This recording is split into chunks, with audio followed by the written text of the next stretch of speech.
Part 1. The Discarded Princess. The morning sun cast long shadows across the crystal palace of Corvany Prime as Baron Velthak stared down at his daughter with cold, unforgiving eyes. His skin, made of living crystal like all Corvany warriors, pulsed with a dim red glow that meant anger and disappointment. In front of him sat Hana, 18 years old and trapped in a mobility chair that had been her prison since birth. Hana meant beautiful in their ancient language, and she truly was beautiful. Her violet eyes sparkled with intelligence, her long dark hair fell in gentle waves around her shoulders, and her face held the sharp, elegant features of royal blood. But none of that mattered to her father. In Corvany society, beauty meant nothing without strength, and strength meant the ability to fight, to run, to conquer enemies in battle. "Look at you," Baron Velthak said, his voice like grinding stone. 18 years of shame sitting in that pathetic chair. "Do you know what the other nobles say about me? They whisper that I must be weak to have produced such a useless child." Hana had heard these words 1,000 times before, but they still cut deep into her heart. She wanted to scream, to tell him about all the books she had read, all the languages she had learned, all the complex mathematical problems she could solve, in her head. But she knew it would not matter. Her father only understood one kind of value. The Corvany were born warriors. Their crystal skin could deflect laser blasts, their bones were harder than steel, and their muscles could crush stone with bare hands. For over 1,000 years, they had conquered planet after planet, building an empire through pure physical dominance. In their culture, anyone who could not fight was considered less than worthless. "The shame ends today," the Baron continued, turning away from her, as if he could not bear to look at her anymore. "I have made arrangements with the Galactic Slave Trading Consortium. They will take you to the Outer Rim mining colonies, where perhaps your soft hands can at least dig in the dirt." Hana felt her world crashing down around her. She had always known this day might come, but hearing the words spoken aloud made it terrifyingly real. The mining colonies were death sentences. Most slaves lasted only a few months in the harsh conditions before their bodies gave out completely. "Father, please," she whispered, her voice barely audible. "I can learn to be useful here. I can help with the administrative duties, manage the household accounts, translate diplomatic documents. I speak 7 languages fluently." Baron Velthak spun around, his crystal skin now blazing bright red with fury. "Languages, documents? You think words and numbers will defend our empire? You think our enemies will be impressed by your ability to read?" He stepped closer, towering over her chair. "You are not just weak, daughter. You are a constant reminder to everyone that the great Baron Velthak produced a failure." The words hit Hana like physical blows. She had spent her entire life trying to prove her worth in other ways, hoping that maybe her intelligence and knowledge could make up for her physical limitations. But now she realized that nothing she could ever do would be enough for him. The sound of heavy footsteps echoed through the palace halls as 3 massive alien creatures entered the room. These were the slave traders, ugly, brutish beings with grey skin and yellow eyes who made their living buying and selling people across the galaxy. They looked at Hana like she was just another piece of merchandise. "This is the goods," one of them asked in a rough, gravelly voice. "Pretty face, but what use is she if she cannot work?" "She can work," Baron Velthak replied quickly, clearly eager to complete the transaction. "Her hands are fine and she has a strong will. The mining colonies will find some use for her." As the slave traders approached her chair, Hana felt something change inside her. The fear and sadness began to transform into something harder, stronger. She looked up at her father one last time and saw nothing in his crystal eyes but relief. He was actually happy to be getting rid of her. "I understand now," she said quietly. "You were never really my father. A true father would love his child, no matter what." For just a moment she thought she saw something flicker across his face, maybe regret, maybe pain, but it was gone so quickly she might have imagined it. The slave traders grabbed her chair and began wheeling her toward the door. As they moved through the palace halls, Hana looked around at the home she would never see again. The beautiful crystal walls that had been her prison were now just memories. When they reached the landing platform where the slave ship waited, Hannah turned back one final time. Baron Velthak stood in the palace doorway, watching them leave. Their eyes met across the distance, and she saw him slowly turn his back and walk away, just as she knew he would. But as the ship's doors closed and they lifted off into space, Hannah made herself a promise. She would survive whatever came next, and someday, somehow, she would prove that strength comes in many different forms. Part 2. The Mining Hell. The slave transport ship shuddered as it docked at Xerion 7, a massive asteroid that had been hollowed out and turned into one of the galaxy's most brutal mining operations. Through the small porthole, Hannah could see the dark, rocky surface dotted with exhaust vents spewing toxic gases into space. This would be her new home, and possibly her grave. The slave traders dragged her chair off the ship and onto a metal platform that reeked of sweat, fear, and desperation. All around her, dozens of other slaves were being processed like cargo. She saw elderly aliens who could barely stand, injured beings missing limbs, and creatures so thin they looked like skeletons. These were the galaxy's unwanted, the ones nobody else had any use for. "Fresh meat," bellowed a massive creature as he stomped toward them. This was Grix, the mine foreman, and he was terrifying to look at. Standing nearly 8 feet tall, with thick grey skin covered in scars, he had 4 muscular arms and eyes like burning coals. A metal collar around his neck showed that he was technically a slave too, but his position gave him power over all the others. Grix looked down at Hannah in her mobility chair and burst into cruel laughter that echoed off the metal walls. "Oh, this is rich. They actually sent me a crippled princess." He leaned closer and she could smell his rotten breath. "What's your name, little broken bird?" "Hannah," she replied quietly, trying not to show the fear that was crawling up her spine. "Well, Princess Hannah, let me explain how things work here." Grix grabbed the handles of her chair and wheeled her roughly toward a massive elevator shaft. "This asteroid has 3 levels of mines. Level 1 is for the strong workers who can handle heavy equipment. Level 2 is for the weak ones who can, to at least walk around. And Level 3... He paused dramatically as they entered the elevator. "Level 3 is where we send the useless ones to die." The elevator plunged downward for what felt like forever. When the doors finally opened, Hannah gasped at what she saw. The air was so thick and humid it was hard to breathe. Strange purple lights flickered along the tunnel walls, casting eerie shadows everywhere. The tunnels were so narrow that most adult beings would have to crawl to get through them. "Welcome to your new home," Grix sneered. "These tunnels need to be cleared of rubble and checked for unstable rocks. Most people can't even fit in there, but hey, at least your useless legs won't get in the way. You get 4 hours of sleep, 1 meal a day, and if you don't meet your quota..." He made a slashing motion across his throat. Hannah was assigned to a sleeping area that was basically a metal shelf built into the wall.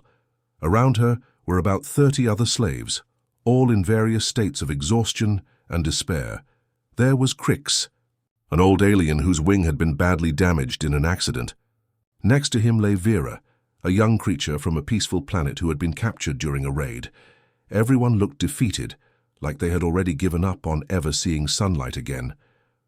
"Don't bother trying to be friends," wheezed an ancient being with tentacles instead of arms. "We're all going to die down here anyway. Some last weeks, some last days, the lucky ones die in their sleep." But Hannah was not ready to give up. When the work shift began the next morning, she surprised everyone, including herself.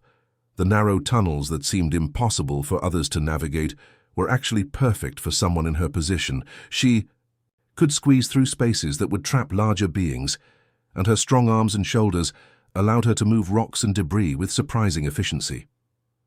While other slaves struggled and collapsed from exhaustion in the thin air, Hannah found that she could work longer and harder than anyone expected. Her years of being confined to a chair had made her upper body incredibly strong. She could pull herself along the tunnel floors faster than most people could walk. Even more importantly, something strange was happening to her other senses. Without the use of her legs, her body had been compensating in ways she was only now beginning to understand. She could feel tiny vibrations in the rock that warned her when sections were about to collapse. She could hear the subtle sounds that meant valuable minerals were nearby. Her fingers could detect temperature changes that indicated dangerous gas pockets. By the end of her first week, Hana had not only survived, but had actually exceeded her work quota. Grix was confused and annoyed. He had expected her to die quickly, like most of the other useless slaves, but instead she was becoming one of the most productive workers in the deep tunnels.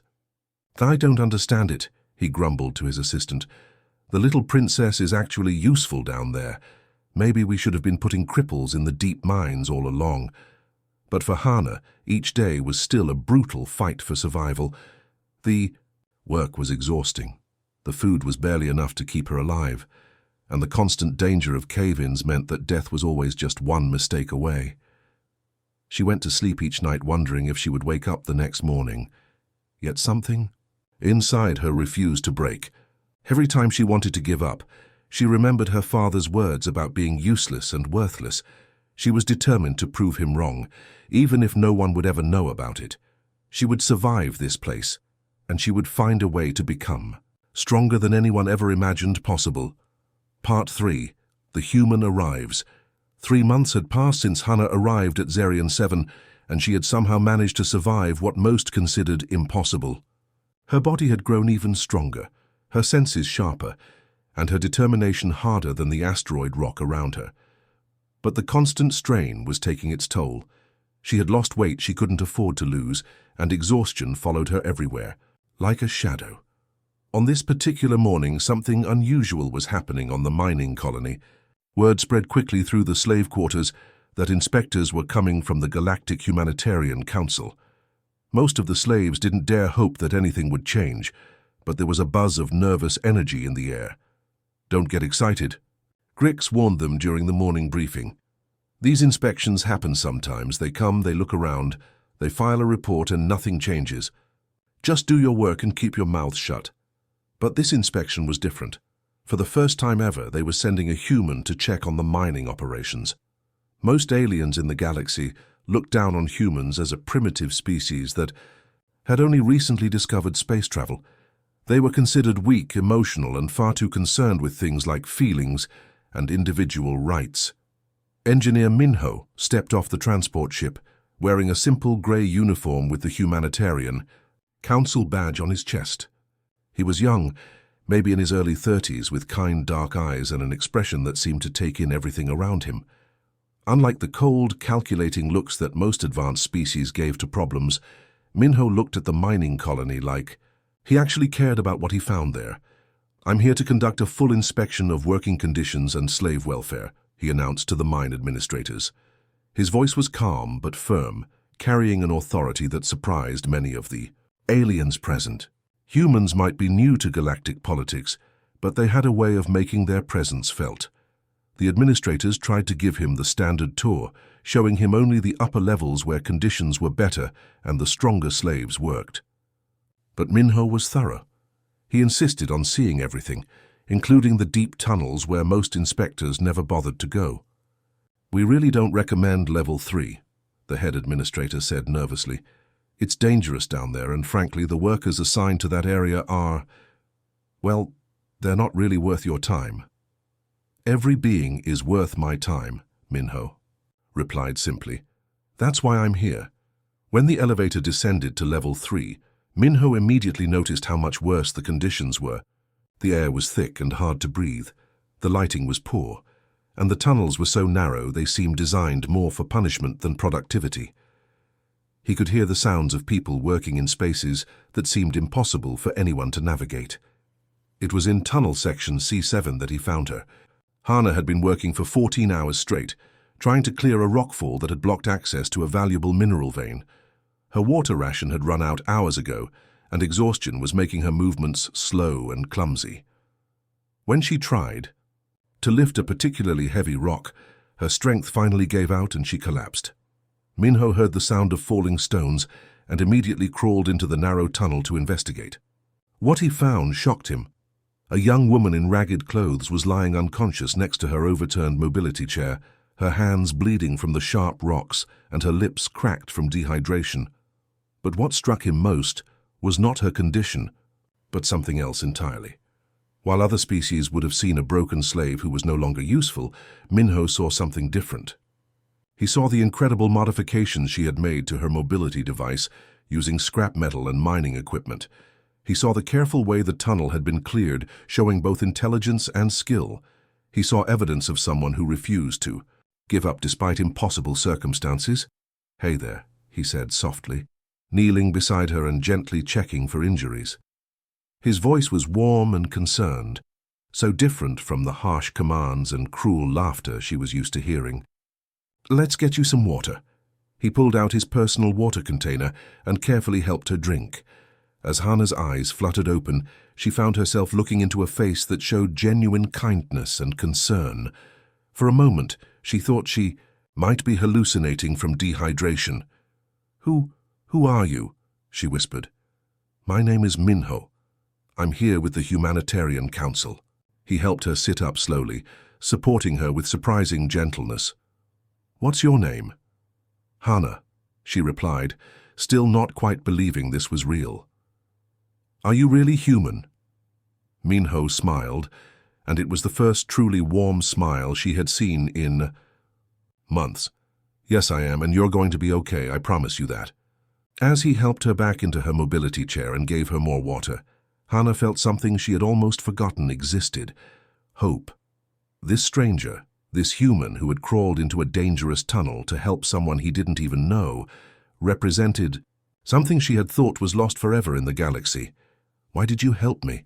she asked as her strength slowly returned. Minho looked at her with those kind eyes and said something that would change her life forever. "Because that's what humans do. We believe that every person has value, no matter what others might think.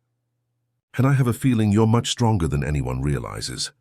For the first time since arriving at Zerion 7, Hana allowed herself to believe that maybe, just maybe, there was still a future worth fighting for.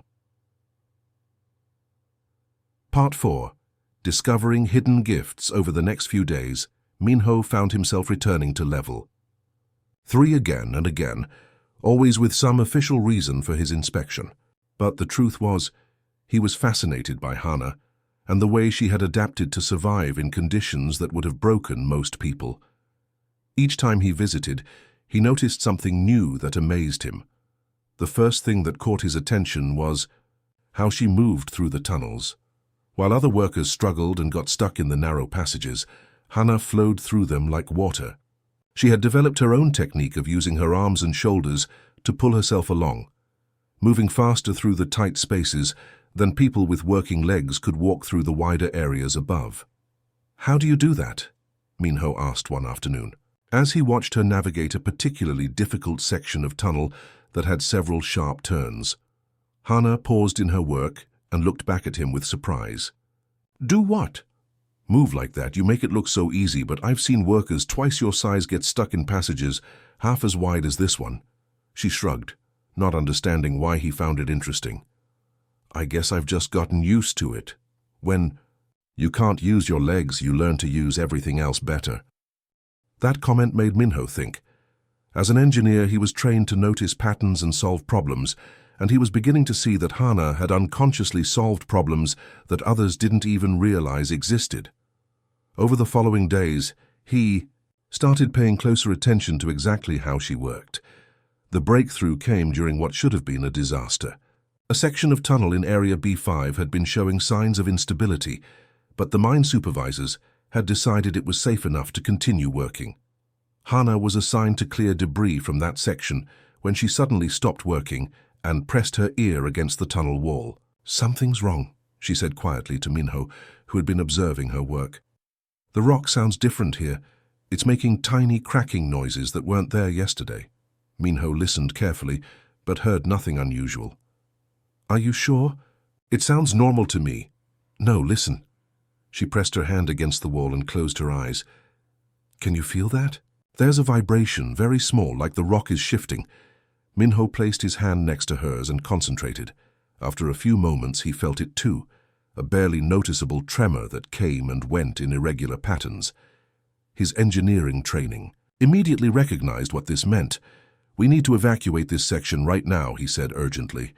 Less than an hour after they cleared the area, the entire section collapsed in a thunderous crash that would have killed anyone working inside. When the dust settled, even Grix was impressed. "How did you know?" the mine foreman asked Hannah suspiciously. "Even our safety equipment didn't detect any problems." "I don't know," Hannah replied honestly. "I just felt it." That night, Minho couldn't stop thinking about what had happened. He began to research how the human brain adapted when one sense was damaged or missing. What he learned fascinated him. When the body couldn't rely on one ability, other abilities often became enhanced to compensate. But Hannah's case seemed to go far beyond normal adaptation. The next day, he decided to test his theory. He brought a small electronic device that could detect mineral deposits and asked Hannah to help him map a new section of tunnel. As they worked together, something incredible happened. Again and again, Hannah would stop and say things like, "There's something valuable behind this wall," or "The good minerals are deeper in that direction." When Minho checked with his equipment, she was right every single time. "How are you doing this?" he asked in amazement. Hannah looked confused. "Doing what?" "I'm just telling you what I hear. Different rocks make different sounds when you tap them. The valuable ones have a kind of ringing tone, and I can hear how thick the walls are by the way the sound echoes." Minho realized that Hannah had developed abilities that were far beyond what anyone thought possible. Her hearing had become so sensitive that she could use sound like a natural sonar system. Her sense of touch could detect vibrations and temperature changes that warned of dangerous conditions. Her understanding of rock formations had become almost supernatural. "Hannah," he said softly, "do you realize what you can do? You're like a living mining scanner. You can find valuable deposits, predict cave-ins, and navigate spaces that defeat everyone else."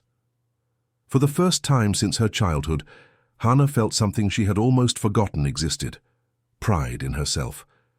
"But I'm still disabled," she said quietly. "I still can't walk." Minho smiled and began sketching something on a piece of paper. "Your disability isn't a weakness," he told her. "It's given you abilities that others don't have. And I have an idea for something that will make you even stronger."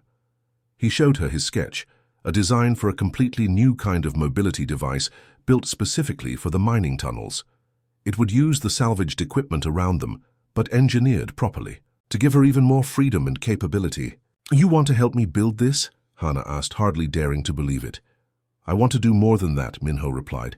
"I want to show the galaxy what you're really capable of. But first, we need to make sure you have the tools to do it." As they began working together on the new device, Hannah felt hope growing in her chest like a warm light. For the first time in her life, someone didn't see her as broken. Instead, they saw her as someone with unique gifts that could change everything. Part 5. The Awakening. The new mobility device that Minho and Hannah built together was unlike anything the mining colony had ever seen. Using salvaged parts from broken equipment, advanced engineering principles, and Hannah's intimate knowledge of the tunnel systems, they created something that looked like a work of art.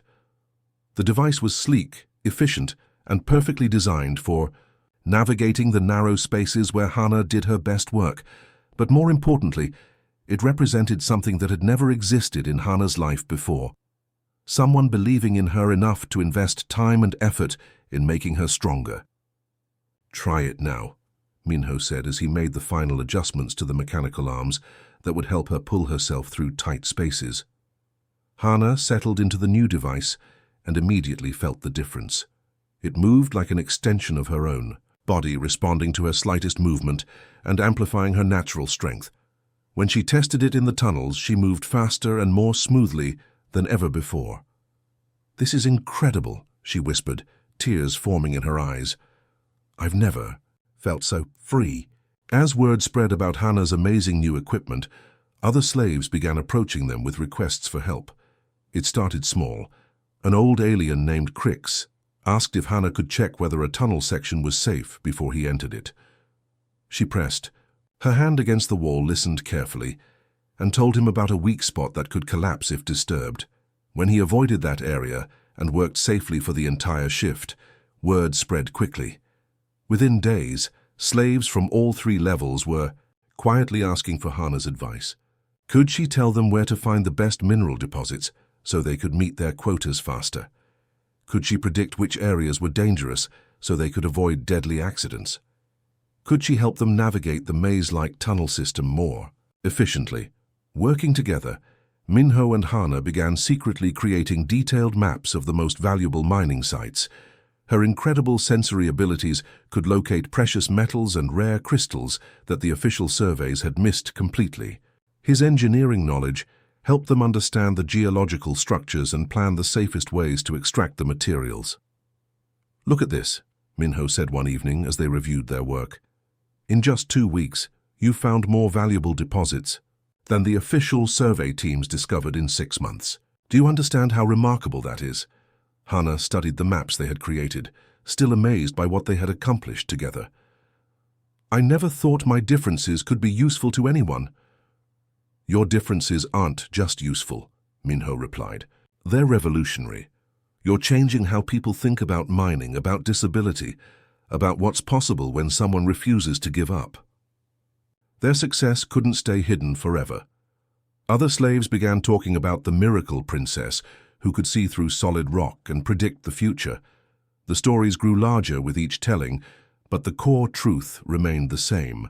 Hana had abilities that seemed almost magical to people who had never seen anything like them. One evening, as they worked together updating their maps, Hana asked the question that had been troubling her for weeks. "Why do you help me?" she said quietly.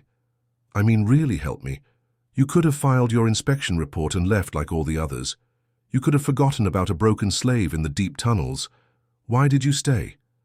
Minho stopped working and looked at her with those kind eyes that had first given her hope. "Because that's what humans do," he said simply. "We believe that everyone has value, no matter what others might think. Your father couldn't see your true strength, but I can." He gestured to the maps spread out between them, showing all the discoveries they had made together. "You're not broken, Hana. You're different, and that difference is your greatest strength.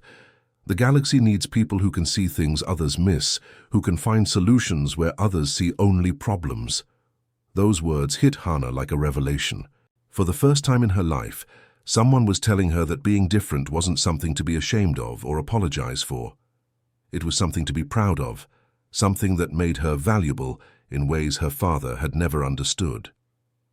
As the weeks passed, their secret partnership began having effects that reached far beyond the mining tunnels. Production rates increased dramatically in the sections where Hana provided guidance. Accident rates dropped to almost 0 when workers followed her safety advice. The quality of extracted materials improved significantly when miners knew exactly where to dig. But perhaps most importantly, something was changing in the hearts and minds of the slaves themselves. For the first time in years, they had hope. They had seen that someone who had been written off as worthless could become the most valuable person in the entire colony. If Hana could discover hidden strengths, maybe they could too. Word began, spreading through the underground networks that connected slaves and outcasts across the galaxy. Stories were whispered in cargo holds and transmitted through secret communications. Somewhere on a remote mining asteroid, a paralyzed princess had discovered powers that no one knew existed. Working with a human who believed in her, she was proving that strength came in forms the galaxy had never imagined. The awakening had begun, and it would soon reach places that neither Hana nor Minho could have ever anticipated, including the crystal palace of a certain baron who had thought he had disposed of his worthless daughter forever. Part 6. Rising Storm. It started with a sound that Hana had never heard before, a deep, rumbling vibration that seemed to come from the very heart of the asteroid itself. She was working in tunnel section D12 when the tremors began, so subtle at first that only her enhanced senses could detect them. But within seconds, she knew something terrible was about to happen. "Everyone, out!" she shouted, her voice echoing through the narrow passages. "The whole section is going to collapse." Most of the workers had learned to trust Hana's warnings over the past few months, and they immediately began evacuating. But the tremors were getting stronger, and she realized with growing horror that this wasn't just one unstable section. The vibrations were spreading throughout the entire asteroid like cracks in breaking glass. The first major collapse hit level 2, where nearly 200 slaves were working the main extraction sites. The thunderous crash shook the entire colony, and emergency alarms began blaring throughout the facility. Within minutes, it became clear that this was the worst disaster in Zerion 7's history. "We have workers trapped on all 3 levels," the emergency coordinator announced over the communication system. Multiple tunnel collapses, blocked escape routes, and structural damage throughout the facility. "We need all available rescue teams immediately." But the rescue teams were facing an impossible situation. The normal tunnel maps were useless because so many passages had collapsed or become unstable. The electronic sensors that usually guided rescue operations had been damaged by falling rocks. And worst of all, aftershocks were continuing to shake the asteroid, making every rescue attempt incredibly dangerous.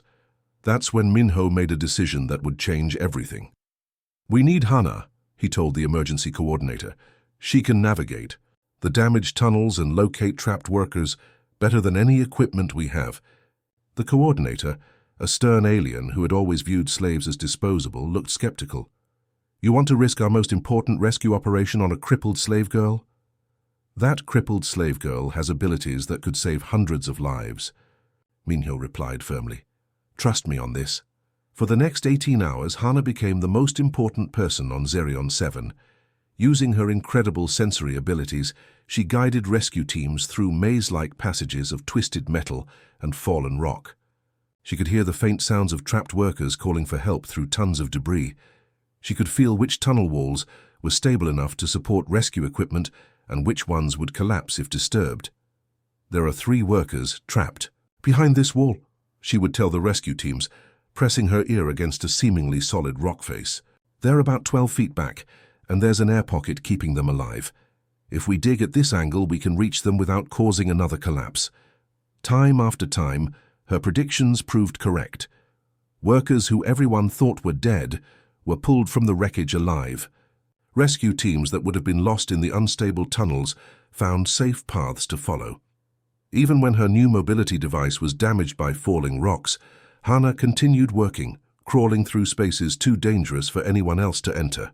One of the most dramatic rescues happened when a group of 15 workers became trapped in a section where all the normal access routes had been blocked. The emergency teams were preparing to give up when Hana discovered a narrow ventilation shaft that connected to the trapped area. "I can get through there," she told Minho, pointing to an opening that looked impossibly small and dangerous. "Absolutely not," he replied. "If that shaft collapses while you're inside, those people will die if someone doesn't reach them," Hana said simply. "And I'm the only one who can fit through that space and navigate it safely." Against everyone's better judgment, she crawled into the ventilation shaft and spent 2 hours guiding the trapped workers to safety one by one. When she finally emerged, covered in dust and exhausted beyond measure, she had saved 15 lives that would have been lost forever. News of Hana's incredible heroics spread beyond Zerion 7 faster than anyone expected. In an age of instant galactic communication, stories traveled at the speed of light across star systems. The tale of a paralyzed slave who had single-handedly coordinated the rescue of hundreds of workers was exactly the kind of inspiring story that captured public attention. Within days, news reporters from across the galaxy were requesting interviews. Social media networks were buzzing with discussions about the miracle princess of Zerion 7. Support groups for disabled beings throughout the galaxy began sharing her story as proof that physical limitations didn't define a person's worth. But the story that reached the farthest corners of space was not entirely accurate. Like all stories that travel through many voices, details were changed, facts were exaggerated, and the truth became mixed with legend. By the time the news reached the crystal palaces of Corvani Prime, Hana had become a galactic celebrity. Baron Velthak was in the middle of a council meeting when his aide brought him the news reports. As he watched footage of his daughter coordinating rescue operations and saw interviews with workers whose lives she had saved, His crystalline skin shifted through a complex pattern of colors that revealed his rapidly changing emotions. "Sir," his aide said carefully, "the media is calling her a hero. There are requests for official statements from the royal family." The Baron's mind worked quickly, calculating the political implications. A few months ago, he had disposed of a worthless daughter who brought shame to his family name. Now that same daughter was famous throughout the galaxy as a symbol of courage and determination. If he played this correctly, he could turn her fame into political advantage for himself. "Prepare my fastest ship," he commanded, "and contact the galactic media networks. Tell them that Baron Velthak will be making an official statement about his daughter's heroic actions." "What should we tell them, sir?" The Baron smiled, but it was not a kind expression. "Tell them that my daughter has always been special, and that I'm proud to bring her home where she belongs." But as his fleet prepared for the journey to Zerion 7, Baron Velthak had no idea how much his daughter had changed. The broken girl he had discarded was gone forever, replaced by someone far stronger than he could ever imagine. Part 7. The Confrontation. The arrival of Baron Velthak's fleet at Zerion 7 was like watching a storm approach on the horizon. 3 massive warships materialized out of hyperspace, their crystalline hulls gleaming with the deadly beauty that made Corvani vessels famous throughout the galaxy. They hung in space above the mining asteroid like predators circling their prey, casting long shadows over the colony below. Word spread quickly through every level of the mining facility. The Baron himself was coming, accompanied by a full media entourage and enough firepower to level the entire asteroid if he chose to use it. For most of the slaves, this meant hiding and hoping to avoid attention. But for Hana, it meant facing the man who had thrown her away like garbage. "You don't have to do this," Minho said as they stood together on the main landing platform, watching the Baron's shuttle descend toward them. "We could find a way to get you off the asteroid before he arrives." Hana shook her head, her violet eyes fixed on the approaching shuttle. "I've spent my whole life running from who I am. Not anymore." Around them, an incredible thing was happening. Dozens of slaves and workers who had been saved by Hana's actions during the disaster were gathering on the platform. They came from all 3 levels of the mines, representing every species and background imaginable. Some were barely strong enough to stand, others had to be carried by their friends, but they all came. Old Crix was there, leaning heavily on a makeshift cane, but determined to stand with the girl who had warned him about dangerous tunnel sections. Vera was there too, the young alien whose life Hana had saved during the Great Collapse. Even some of the guards and supervisors had quietly joined the crowd, their usual harsh expressions replaced by something that looked almost like respect. "What are they doing?" one of the Baron's advance guards asked nervously as he surveyed the growing crowd.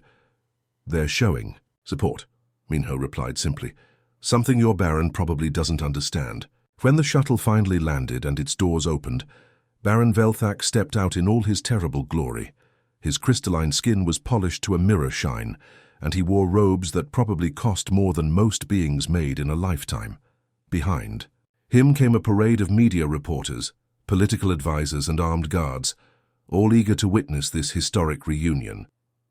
But the Baron stopped short when he saw the crowd gathered around his daughter. This was not the isolated, broken girl he had expected to find. This was someone surrounded by loyal allies, someone who clearly commanded respect and admiration from others. "Hana," he said, his voice carrying the same cold authority she remembered from childhood. "My daughter, I have come to take you home." For a moment, the entire landing platform fell silent. Everyone was waiting to see how Hana would respond to the man who had destroyed her life. When she finally spoke, her voice was clear and strong, carrying across the crowd with absolute confidence. "I am not your daughter," she declared, each word ringing like a bell in the artificial atmosphere of the mining colony. "You threw me away when you thought I was worthless. These people saw my value when you could not." The Baron's crystalline skin flickered from polished silver to angry red, a clear sign of his rising fury. "How dare you speak to me that way? You are of royal blood. You belong to the House of Velthak." "Royal blood means nothing without a royal heart." Minho stepped forward, placing himself slightly between Hana and her father. and she has proven hers 1,000 times over. And who are you to speak in the presence of nobility? The Baron snarled, his attention turning to Minho with deadly focus. A primitive human who thinks he understands galactic politics? I'm someone who recognizes true strength when I see it, Minho replied calmly. Your daughter has abilities that could change the galaxy. She's saved hundreds of lives, discovered resources worth millions of credits, and inspired beings across dozens of star systems. What have you done lately besides polish your ego? The crowd murmured their agreement, and several voices called out examples of how Hana had helped them. The Baron looked around in confusion and growing anger. This was not how he had planned for this reunion to go. Silence, he roared, his crystalline skin now blazing with bright red fury. I am Baron Velthak of the Corvani Empire. This girl is my property, and I will take her with me whether she agrees or not. Actually, you won't, came a new voice from the crowd. Grix, the massive mine foreman who had once mocked Hana as useless, stepped forward with an expression that few beings had ever seen on his scarred face, determination to do the right thing. According to galactic slave trading laws, Article 15, Grix continued, any slave who performs extraordinary service during an emergency situation can petition for freedom. Princess Hana here saved the lives of over 300 workers during our recent disaster. That makes her a free being under galactic law, the Baron's political advisors whispered urgently in his ear, confirming what Grix had said. Technically, Hana was no longer a slave and could not be forced to return. With him. Fine, the Baron said through gritted teeth. Then I will make you an offer you cannot refuse. Return with me willingly, and I will give you everything you ever wanted. Wealth, status, a palace of your own. You can have anything in the galaxy. For just a moment, Hana was quiet, and some people in the crowd worried that she might be tempted by her father's offer. Then she smiled, and it was a smile full of confidence and peace. I already have everything I want, she said, gesturing to the crowd of friends and allies around her. I have people who value me for who I am, not what I can do for them. I have work that matters and makes a difference. I have a future built on my own choices, not your expectations. The Baron stared at his daughter as if seeing her for the first time, and perhaps he was. This was not the broken, desperate girl he had discarded. This was a strong, confident woman who had found her place in the galaxy without him. You're making a mistake, he said finally, his voice now more sad than angry. The galaxy is a dangerous place for those without powerful protection. Then it's a good thing she has us, Minho said, and the crowd voiced their agreement with a cheer that echoed across the asteroid. Part 8. The Choice. The tension on the landing platform was so thick you could almost touch it. Media cameras from across the galaxy were recording every moment, broadcasting this confrontation live to billions of viewers on thousands of worlds. This wasn't just a family dispute anymore. It had become a symbol of something much larger. Baron. Velthak took a deep breath and seemed to compose himself, his crystalline skin shifting from angry red back to its normal silver color.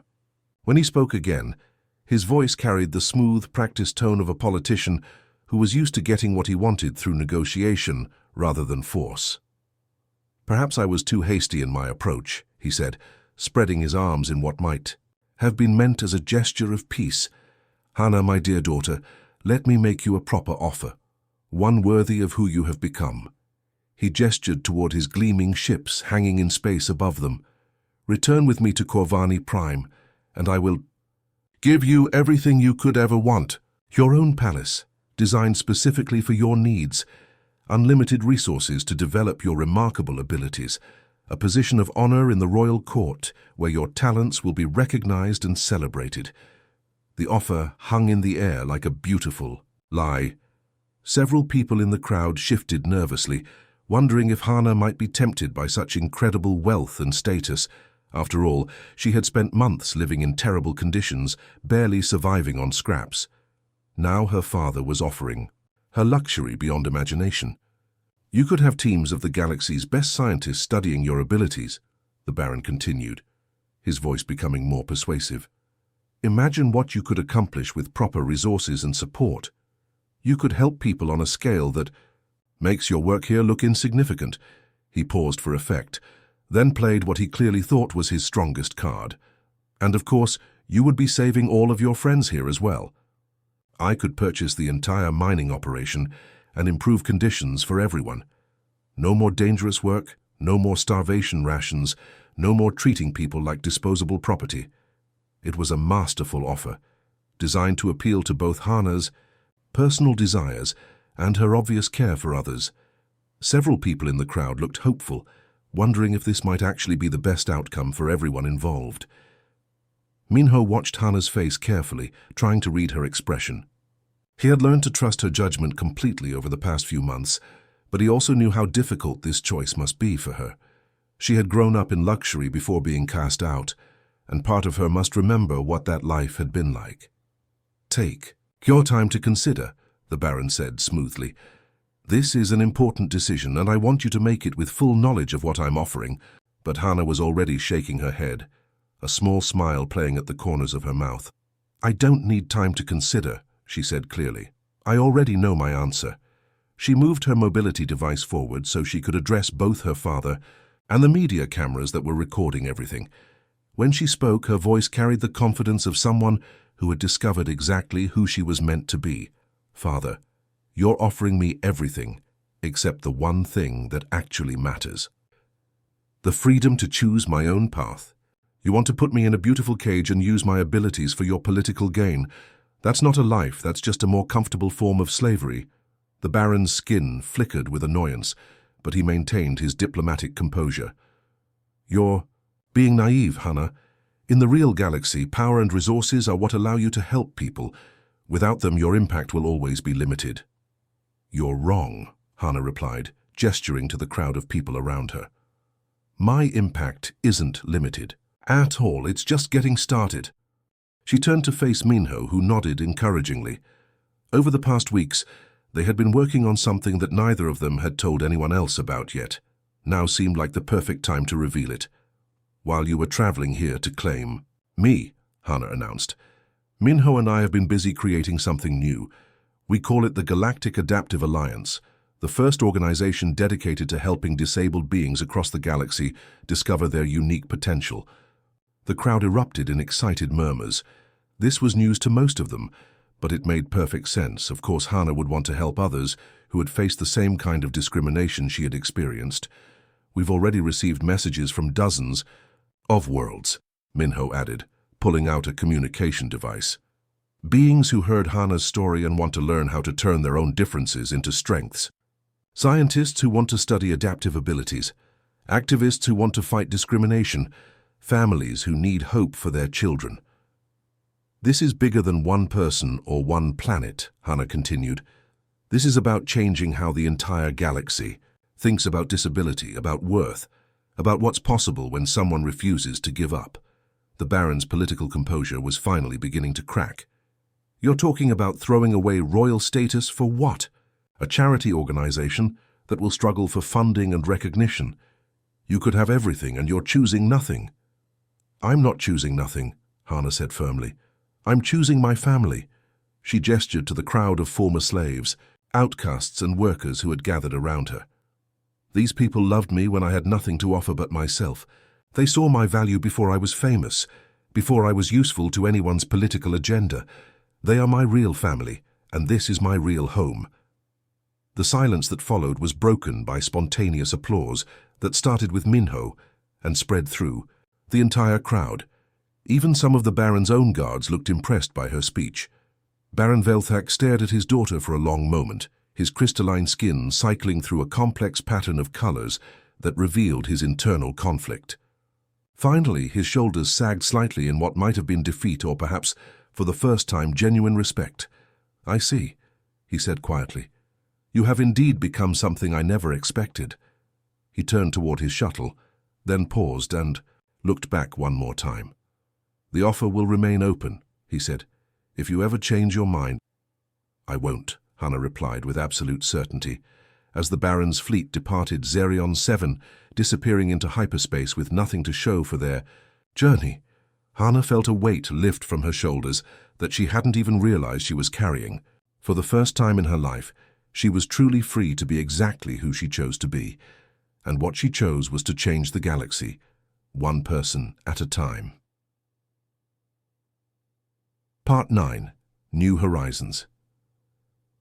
The morning sun cast golden light across the surface of New Haven Station, a massive space platform that had been built specifically to house the galaxy's first adaptive rehabilitation center. From the observation deck, Hana could see transport ships arriving from dozens of different star systems, each one carrying beings who had traveled incredible distances, seeking something they had never been offered before: hope. 1 year had passed. Since her confrontation with Baron Velthak, and the changes in Hana's life were almost impossible to believe.